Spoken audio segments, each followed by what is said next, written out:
벙커원교회 교회 여러분, 밤새 안녕하셨지요? 6월 30일 목요일 새벽 보리떡 시작하겠습니다. 오늘 함께 보실 말씀은 시편 5장 1절에서 8절입니다. 제가 읽도록 하겠습니다. 지휘자를 따라 관악기에 맞추어 부르는 다윗의 노래. 주님, 나의 기도에 귀를 기울여 주십시오. 나의 신음소리를 들어주십시오. 나의 탄식 소리를 귀담아 들어주십시오. 나의 임금님, 나의 하나님, 내가 주님께 기도드립니다. 주님, 새벽에 드리는 나의 기도를 들어주십시오. 새벽에 내가 주님께 나의 사정을 아뢰고 주님의 뜻을 기다리겠습니다. 주님께서는 죄악을 좋아하시는 하나님이 아니십니다. 악인은 주님과 어울릴 수 없습니다. 교만한 자들 또한 감히 주님 앞에 나설 수 없습니다. 주님께서는 악한 일을 저지르는 자들을 누구든지 미워하시고 거짓말쟁이들을 멸망시키시고 싸움쟁이들과 사기꾼들을 몹시도 싫어하십니다. 그러나 나는 주님의 크신 은혜를 힘입어 주님의 집으로 나아갑니다. 경외하는 마음으로 주님의 성전을 바라보며 주님께 꿇어 엎드립니다. 주님, 나를 대적하는 원수를 보시고 주님의 공의로 나를 인도하여 주십시오. 내 앞에 주님의 길을 환히 열어 주십시오. 아멘.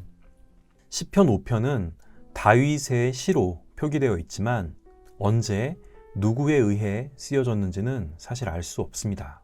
마태복음이 마태에 의해 쓰여지지 않은 것처럼 말이죠. 다만 후대의 편집자가 다윗의 시로 이름 붙인 이유는 다윗이 시와 찬송의 표상이었기 때문이기도 하고 작자 미상의 시들을 다윗의 삶과 연관시켰기 때문이기도 합니다. 시편 5편을 다윗의 삶과 연관시켜 본다면 시편 3편이 그러하듯 그의 아들 압살롬의 반란 때문에 압살롬을 피해 달아났을 때를 떠올릴 수 있을 것 같습니다. 나를 치려고 달려오는 원수가 사랑하는 아들이라니.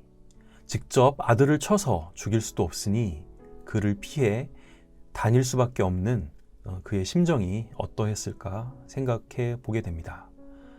시인은 하나님께 간절히 탄원합니다. 주님, 나의 기도에 귀를 기울여 주십시오. 나의 신음소리를 들어주십시오. 여기서 상반절에 나오는 기도는 입으로 표현할 수 있는 말, 언어를 나타냅니다. 그리고 하반절에 나오는 신음은 원어로는 하기그인데 중얼됨을 뜻합니다. 아직 언어로 다듬어지지 않은 언어를 표현한 것입니다. 달리 말하자면 사람이 속에 가지고 있는 생각을 아직 말로 표현할 수 없는 그런 상태인 것이죠. 말을 하려고 해도 가슴이 턱 막히는, 그래서 눈물만 나오는 그런 상황을 말하고 있습니다. 너무나 억울하고 또 화가 나고 또 한편으로는 서글프고 어찌해야 할지 모르는 그런 상황 말입니다. 그는 지금 오만한 자들과 거짓말하는 자들에게 위협을 당하고 있습니다. 그들은 마치 먹이를 덮치기 위해 숨어서 기다리는 맹수와 같았습니다. 나쁜 꾀로 의인들을 어려운 처지에 빠지게 하고 근거 없는 말로 헐뜯습니다. 그러면서도 뻔뻔하게 오만을 떱니다. 피 흘리기를 즐기며 온갖 거짓으로 사람을 속이는데 능합니다. 그들의 입은 신실함이 없고 마음은 악한 생각뿐입니다.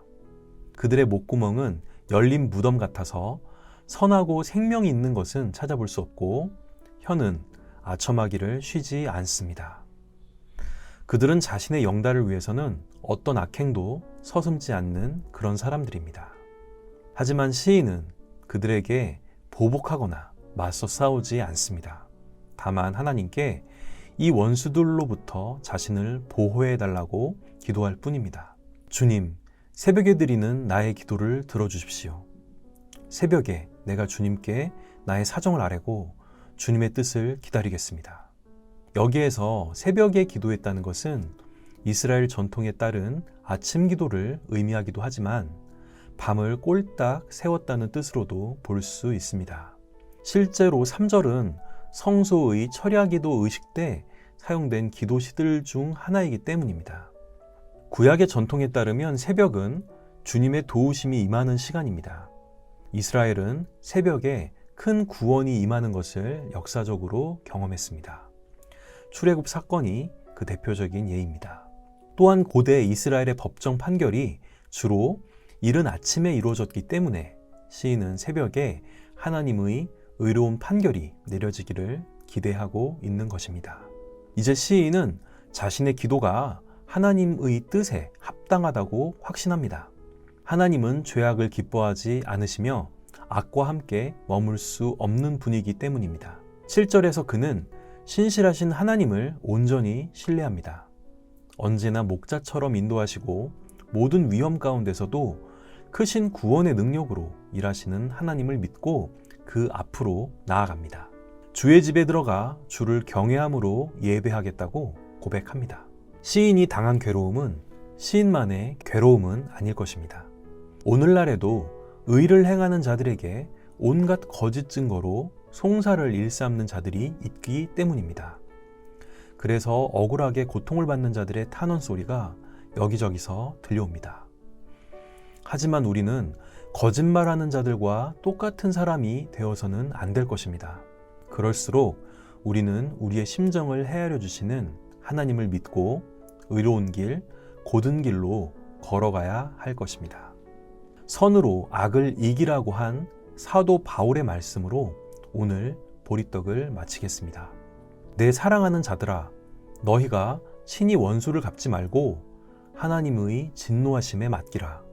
기록되었을 때 원수 갚는 것이 내게 있으니 내가 갚으리라 하고 주님께서 말씀하시니라. 내 원수가 줄이거든 먹이고 목마르거든 마시게 하라. 그리함으로 내가 숯불을 그 머리에 쌓아 놓느니라. 악에게 지지 말고 선으로 악을 이기라. 함께 기도하시겠습니다. 우리의 기도를 들으시는 하나님 감사합니다. 선한 마음으로 세상을 살아가도 종종 오해받거나 억울한 일을 당할 때가 있습니다. 그럴 때 우리가 낙심하거나 똑같이 맞서기보다는 주님 앞에 엎드려 기도할 수 있도록 우리를 인도하여 주옵소서. 공의로 판결하실 하나님께 악한 자들을 맡기고 의로운 길, 곧은 길을 계속 걸어가겠습니다. 선으로 악을 이기신 예수님의 이름으로 기도드립니다. 아멘.